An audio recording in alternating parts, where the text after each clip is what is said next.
Interface वो area है जिसमें इस प्रोग्राम्स को या इन प्रोग्राम्स को इस्तेमाल करने वाली कमांड्स हैं, उनके टूल्स हैं, उनके शॉर्टकट्स हैं, जो कि आइकन की शक्ल में, बटन्स की शक्ल में, कमांड की शक्ल में आपके सामने मौजूद हैं। अब ये जो इंटरफेस हमारे सामने आ गया है, इसमें सबसे ऊपर वाली जो लाइन है पट्टी जिसमें डॉक्यूमेंट 1 लिखा हुआ है, ये टाइटल बार कहलाता है।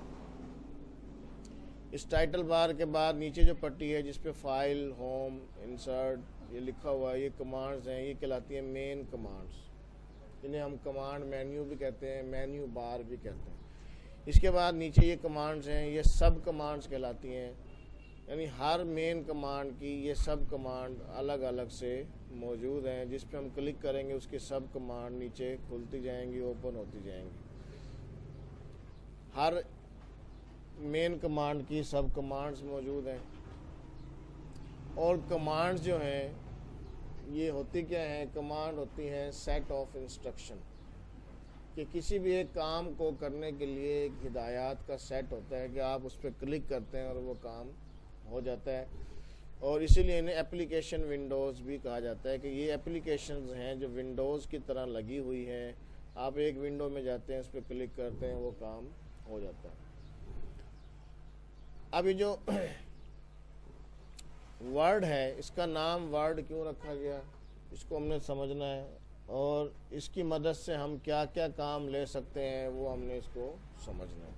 देखिए, वर्ड जो है इसको माइक्रोसॉफ्ट वर्ड भी कहते हैं, एमएस वर्ड भी कहते हैं। एमएस भी इसका जो शॉर्ट है माइक्रोसॉफ्ट का। माइक्रोसॉफ्ट एक कंपनी है जो कंप्यूटर्स के लिए सॉफ्टवेयर बनाती है, प्रोग्राम बनाती है। वर्ड जो है ऑफिस का एक प्रोग्राम है।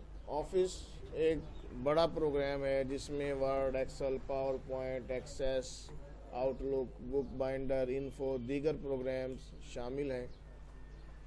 और उसमें से एक उसका जो पैकेज है, उसकी एप्लीकेशन वर्ड है।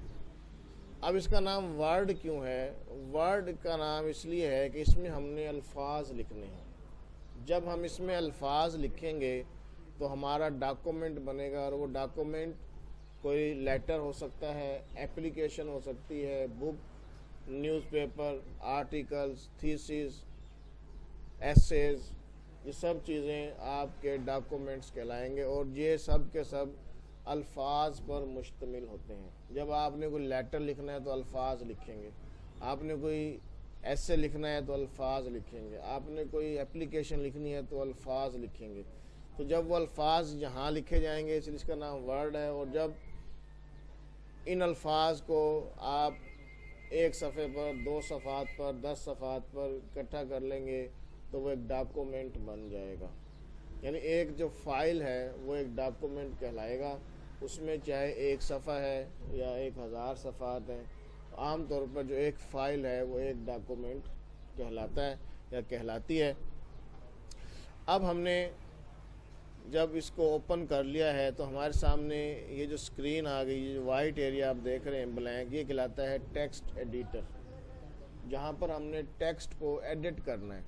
और जब भी हम एडिट की बात करते हैं तो एडिट में आम तौर पर ये तीनों चीज़ें शामिल हैं कि इसमें इंसर्शन यानी आप कोई चीज़ इसमें दाखिल करेंगे, डिलीशन किसी चीज़ को ख़त्म करेंगे, और मॉडिफिकेशन के किसी चीज़ में आप तरमीम करेंगे।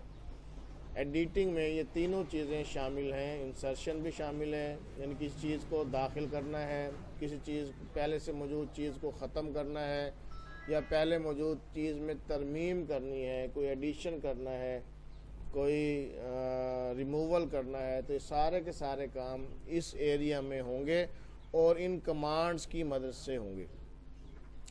अगर आप गौर करें तो ये जो कमांड्स लिखी हुई हैं इनकी एक ख़ास तरतीब है। इनकी जो तरतीब है ये इनकी यूजेस पॉइंट ऑफ व्यू से है कि जैसे जैसे इन कमांड्स का इस्तेमाल है उसी तरह से इनकी तरतीब है। जो कमांड ज़्यादा इस्तेमाल होती है वो सबसे पहले है, और जो कमांड कम इस्तेमाल होती हैं वो सबसे बाद में है।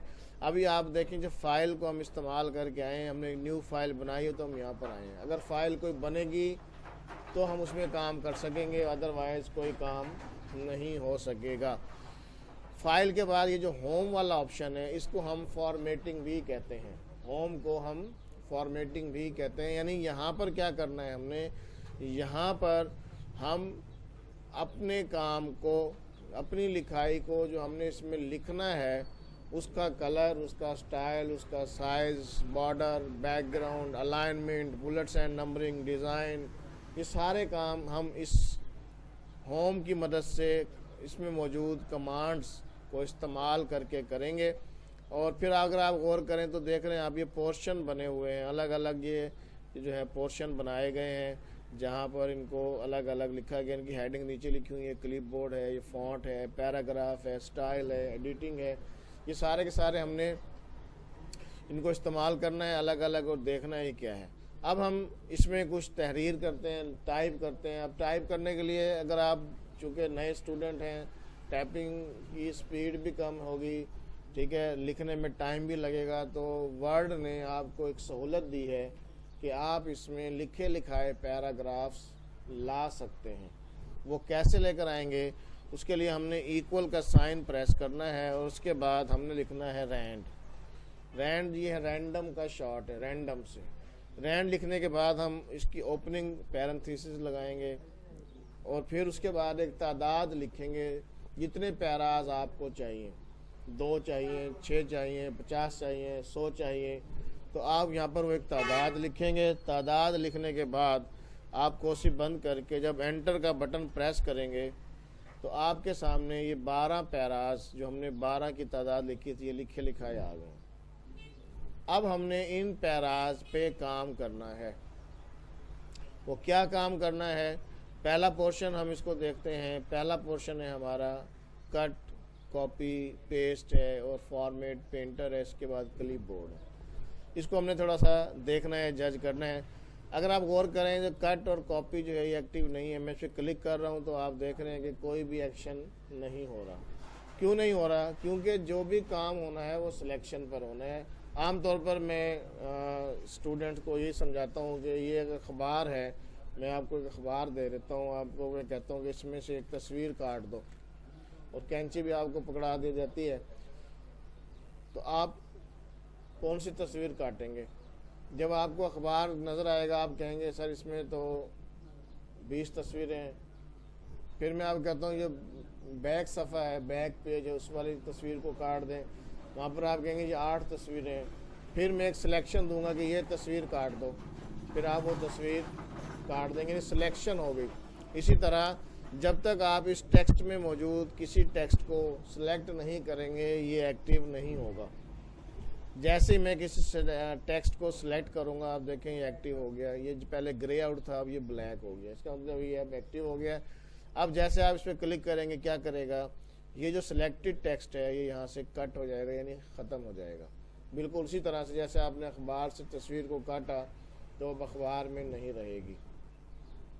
अब मैं इसको कट कर रहा हूँ, ये कट पे हमने क्लिक किया, जैसे कट पे क्लिक किया आप देख रहे हैं यहाँ से ये गायब हो गया।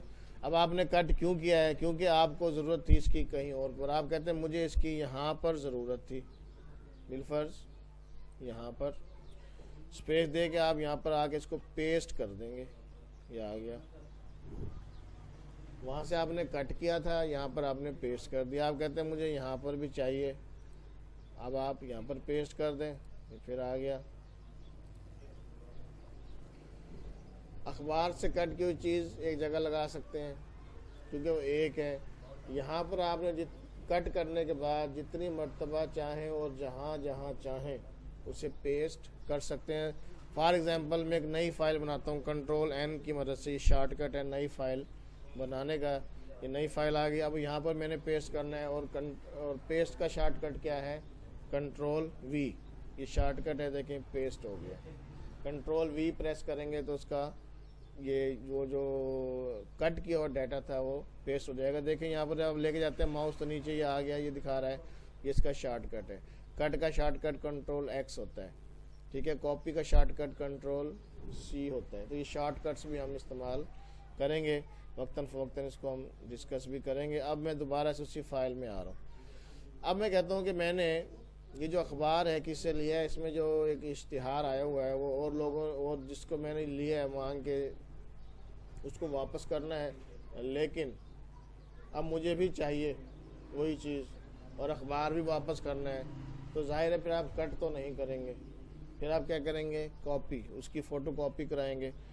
अब आप कहते हैं ये जो टेक्स्ट है मुझे यहाँ पर भी चाहिए और कहीं और भी चाहिए, तो फिर आप उसे कट नहीं करेंगे बल्कि कॉपी करेंगे। क्या करेंगे, कॉपी करने के जैसे कॉपी पे क्लिक करेंगे, आप देख रहे हैं इसे कुछ नहीं, वो एज इट इज़ वहाँ पर मौजूद है। अब आपने कॉपी क्यों किया है, क्योंकि आपको वो यहाँ पर चाहिए था, आप यहाँ पर पेस्ट कर दें, वो यहाँ पर आ जाएगा। ये है कॉपी और पेस्ट। हमने कट के साथ भी पेस्ट किया, कॉपी के साथ भी पेस्ट किया। अब एक सवाल ये पैदा होता है कि जो मैंने कट किया था वो मैंने पेस्ट करना है, अब मैं दोबारा पेस्ट करता हूँ तो वो तो पेस्ट नहीं करता, वो तो जो लास्ट टाइम में हमने कॉपी या कट किया होगा वही पेस्ट होगा। लेकिन आप कहते हैं मुझे तो ज़रूरत है, मैंने कभी कट वाले को पेस्ट करना है, कभी कॉपी वाले को पेस्ट करना है, या मैंने 3 कॉपियाँ की थी पहले एक दूसरे के बाद, उनमें से 2 नंबर वाले को पेस्ट करना है, तो ऐसा नहीं होगा। इस काम को करने के लिए आपको क्या करना पड़ेगा, फिर आपको यहाँ से क्लिप बोर्ड एक्टिव करना पड़ेगा। जैसा इस पर क्लिक करेंगे ये क्लिप बोर्ड यहाँ पर एक्टिव हो गया। अब आप जो चीज़ भी कॉपी या कट करेंगे वो यहाँ पर पेस्ट हो जाएगी। मिसाल के तौर पर अब आप कहते हैं ये जो टेक्स्ट है ये जहाँ मुझे यहाँ से कट करना है, कट करेंगे, देखें यहाँ पर आ गया। अब आप कहते हैं ये जो पूरा पैरा है ये मुझे यहाँ से कॉपी करना है, वो यहाँ आ गया। अब आप कहते हैं इस पैरे की ये जो लाइन है ये कॉपी करनी है, वो यहाँ पर आ गई। अब आपको जहाँ चाहिए वहाँ पर क्लिक करेंगे और आप यहाँ पर जस्ट क्लिक करेंगे, वो चीज़ यहाँ पर आ जाएगी। इसको चाहिए ये आ जाएगा, इसको चाहिए ये आ जाएगा, इसको चाहिए ये आ जाएगा। तो ये हम क्लिप बोर्ड से फिर उन्हें पेस्ट करते जाएंगे। क्लिप बोर्ड एक्टिव होगा तो आप 24 एक वक्त में मुख्तलिफ कट या कॉपी किया हुआ डाटा यहाँ पर रख सकते हैं। और जब आप 25वां इंसर्ट करेंगे तो जो पहला नंबर वाला होगा वो ख़त्म हो जाएगा। इस तरह से एट अ टाइम जो है 24 यहाँ पर आपके क्लिप बोर्ड पर मौजूद रहेंगे। और अगर क्लिप बोर्ड एक्टिव नहीं है तो आप लास्ट टाइम में जो भी चीज़ कॉपी या कट करेंगे वही पेस्ट होगी। उम्मीद है क्लियर हो गया होगा ये। और